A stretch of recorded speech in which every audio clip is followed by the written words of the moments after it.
نمیمانی در این دنیا 90 سال. حضرت مولوی اشاره خوب داره، با قرطانه کنند. نمیمانی در این دنیا 90 سال مگر هستی برای غیر حمال. تو فقط کارت حمالیه، فقط کارت همین برداشت کردن و پنهان کردن و ذخیره کردن ای.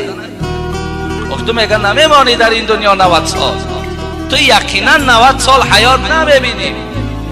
اگر 90 سال گارانتی میداشت که حیات میبینی، بگذار ذخیره کن، جمع کن، نپوش، دلت نشود. اگر 90 سال باشد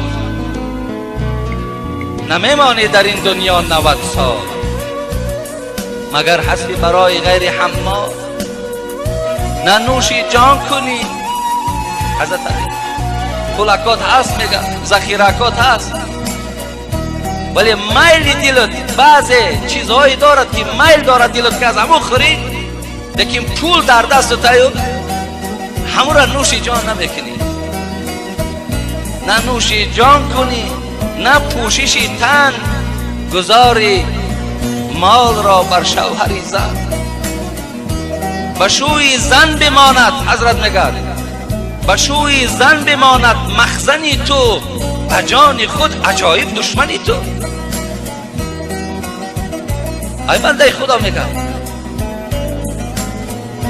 چرا ایقا بجان خودت دشمنی میگه؟ چرا در جان خودت نمیتونی؟ چرا در بدن زیبای خودت نمیپوشی؟ شیخ سعدی هم خدا رحمت کنه کم نگفته است.